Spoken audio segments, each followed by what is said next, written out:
अब तक वहाँ कोई ऐसा न था जो उन बातों का इंतजाम करता, जालिमों से मजलूमों को बचाता और जिसे समंदर की सतह पर अमन कायम करने का ख्याल आता। परियों के लिए ये काम कम न थे।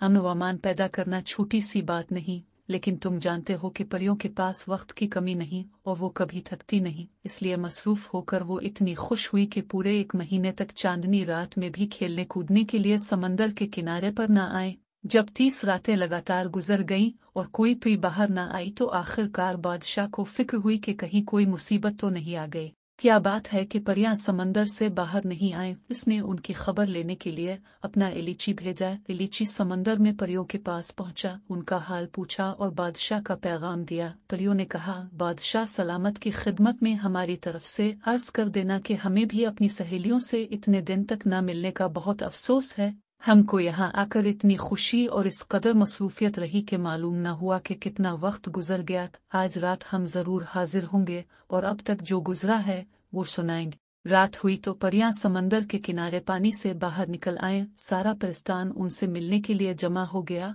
और जब उन्होंने समंदर की तह के अजीब और गरीब हालात और वहाँ की मखलूक का जिक्र किया तो बादशाह, मलिका और तमाम दरबारी परियां हैरान रह गईं और बड़ी दिलचस्पी ली। बादशाह ने कहा, तुम बड़ी अच्छी नेक दिल परियां हो, तुमको इसका सिला मिलना चाहिए। चूँकि तुम्हारी मसरूफियत बहुत ज्यादा है और तुम्हारा रहना भी ठहरा दूर दराज, इसलिए मुनासिब है कि तुम अपना बादशाह भी अलग बना लो और लहरों के नीचे अपनी सल्तनत कायम कर लो। शाही खानदान में से एक शहजादा तुम्हारा बादशाह बन सकता है।